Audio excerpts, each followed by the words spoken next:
रोते रोते वो मेरे को छोड़ करके चले गए। मेरी माँ मुझे पकड़ करके उसी टूटी फूटी कुटिया में ले आई। मैं दुखी तो बहुत था, लेकिन एक तरफ मेरी माँ की ममता और एक तरफ मेरा भगवान से प्यार अब भीतर में मैं था।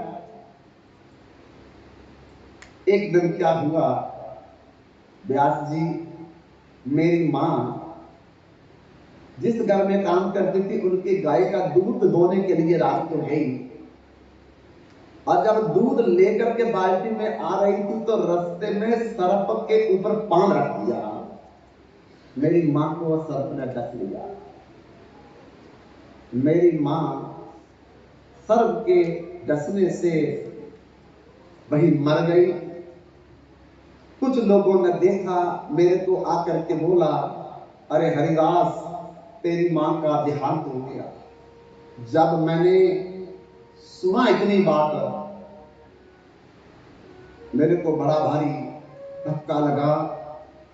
उठ करके मैं भागा, जहां मेरी मां पृथ्वी पर पड़ी थी, मैं गले लगा लगा करके रो रहा था। पहले तो मुझे मां की इतनी जरूरत तो महसूस नहीं हुई, लेकिन आज जब मेरी मां मेरे सिर से चली गई तो मुझे याद आने लगा। कहती चिड़ के गुस्से नाल मैनू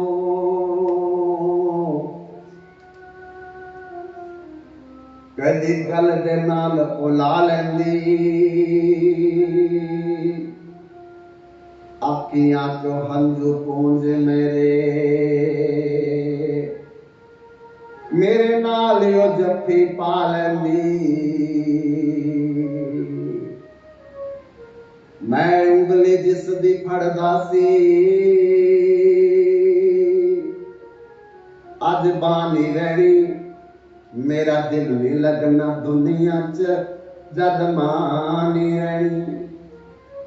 मेरा दिल नहीं लगना दुनिया च जद मां नहीं रहनी। मामा के कई लाड लडाउंदियां ने, गिल्ली जगह ते सुतियां रहिंदियां सारी सारी रात आपे। सुखी जगह ते पुत्तां नूं सवांदियां ने। मां दा मुल कोई की जाने बे लोगो, मामा सो सो लाड लडांदियां ने। आज महाराज जी कहते, जी जब मेरी मां चली गई मेरा संसार ही खत्म हो गया। पहले मैं मां की ममता को जान नहीं पाया, प्यार को जान नहीं पाया। अब मेरे सर पर पिता तो था नहीं, मां भी चली गई। मैंने लोगों से पैसे इकट्ठे करके मां का संस्कार किया, फिर लोगों से पैसे इकट्ठे करके अस्थियां विसर्ज की मां की मैंने हरिद्वार में जाकर के। फिर रस्म पकड़ी मां की 13 दिन में पूरी की। अब मां अकेला बैठा रहता था, मां को याद करता रहता। लेकिन मेरी मां तो अब आने वाली थी नहीं। लेकिन फिर मुझे याद हुआ कि मेरे भजन में मेरी मां बाधा थी। अब भगवान ने उस बाधा को भी खत्म कर दिया है। अब मुझे निश्चिंत होकर के, निवृत्त होकर के भगवान का भजन करना चाहिए। मैं कुटिया में बैठ करके दिन रात ओम नमो भगवते वासुदेवाय, ओम नमो भगवते वासुदेवाय, ओम नमो भगवते वासुदेवाय, ओम नमो भगवते वासुदेवाय, ओम नमो भगवते वासुदेवाय, ओम नमो भगवते वासुदेवाय, ओम नमो भगवते वासुदेवाय,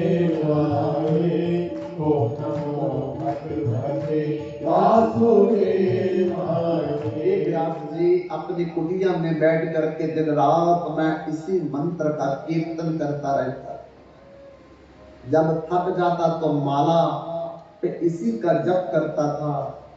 और कभी कभी मैं आजप, कभी जप, कभी सुमन, कभी कीर्तन, कभी संकीर्तन करता इसी मंत्र का। एक दिन इसी मंत्र के प्रभाव से मेरे को अति वैराग हो गया। अब मैं कुटिया में नहीं रहना चाहता था, लोगों की बस्ती में नहीं रहना चाहता था, क्योंकि वहां लोग जान पहचान के थे। कोई रोटी दे जाता, कोई कपड़ा दे जाता, कोई मेरा हाथ चल पूछता, कभी कभी मेरे पास बैठ जाता था। और उसके कारण भी मेरा समय बड़ा खराब हो जाता। अब मैंने रात को 2:30 बजे उठ करके अपनी कुटिया की 4 परिक्रमा की और प्रणाम करके हमेशा हमेशा के लिए अपनी कुटिया को छोड़ करके उन संतों के बताए हुए उत्तर दिशा की तरफ चलने लगा। लोगों को कुछ नहीं पता मैं कब निकल गया। लोगों ने सोचा पता नहीं मर गया है या कहीं चला गया है, लेकिन मैं बस संतों के बताए हुए रास्ते के अनुसार उत्तर दिशा में चलने लगा। बड़े बड़े पहाड़, बड़ी बड़ी नदियां, बड़े बड़े दरिया, झरने, बड़ी बड़ी खड्डे, बड़े बड़े पेड़, बड़े बड़े हिंसक जानवर, पर मैं बिल्कुल नहीं डरा, क्योंकि मुझे केवल भगवान पर विश्वास हो गया था। चलते चलते अहीरों की बस्तियां पार करते करते, निर्जन स्थानों को पार करते करते एक बड़ा सुंदर, मुझे मन को लुभाने वाला स्थान दिखाई दिया। साथ में झरना बह रहा था और एक तरफ बड़ा भारी वट का वृक्ष था। उसके नीचे मैंने भजन करने का मन बनाया और पहले तो मैं उस झरने में जाकर के स्नान किया। स्नान करके मैं अपने थकावट को दूर किया। फिर जो मेरे पास थोड़ा था, मैंने वो प्रसाद खाया और प्रसाद खाने के बाद फिर मैं उस वट वृक्ष के नीचे एक आसन बना करके घास का बिछाया और बिछा करके फिर मैं बैठ गया। हे व्यास जी, ऐसा बैठा मैं, ऐसा बैठा कि मेरे को प्यास भी खत्म हो गई, भूख भी खत्म हो गई, मोह ममता भी मेरी खत्म हो गई। और एक दिन तो भगवान के अंदर ही मेरे को दर्शन हो गए चतुर्भुज रूप में। ताम अद्भुतम चतुर्भुजम अम्बुएक्षणम शंख चक्र गदार्जुदाजुदम।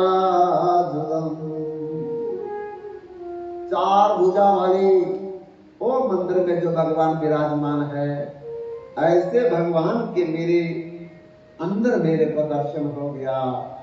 मैं गदगद हो गया। भगवान के दर्शन पा करके मुझे बाहरी लोग, बाहरी सब कुछ भूल गया।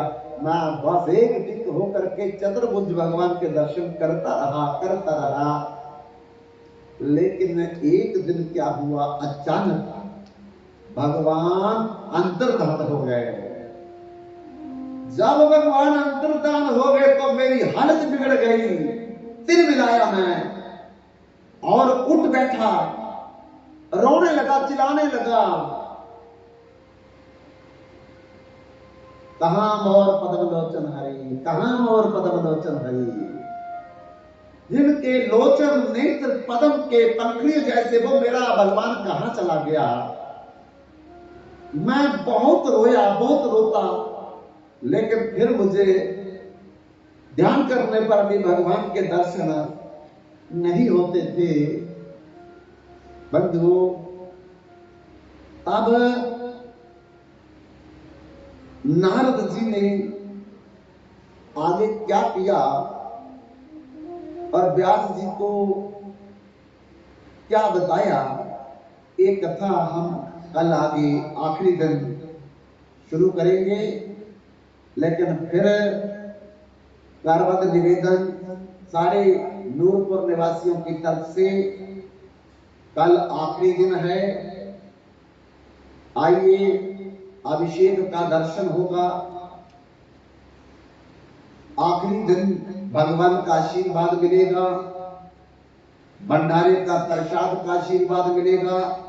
अभिषेक के बाद लक्ष्मी नारायण की आरती का हम लोगों को आशीर्वाद मिलेगा। पता नहीं अगले साल कैसा समय होगा। दुख लगता है, बहुत लोग पिछले साल थे लेकिन इस साल दिखाई नहीं दे रहे हैं। ऐसा जीवन का कोई भरोसा नहीं है, लेकिन कम से कम कल का दिन जो है भगवान हमें सुअवसर प्रदान कर रहे हैं और उस अवसर का हमें ज्यादा से ज्यादा फायदा लेकर के भगवान की प्रसन्नता का आशीर्वाद हमको प्राप्त करना चाहिए। प्रसाद के रूप में, चरणामृत के रूप में, आरती के दर्शन के रूप में और कथा कीर्तन के रूप में अभी मैं ज्यादा समय ना लेते हुए अपनी वाणी को यहीं पर विराम देता हूँ। वंशाकल्पतरु कृपा सिंधु पतितानां पावनेभ्यो वैष्णवेभ्यो नमो नमः। भोले बाबा ने कृष्ण लाल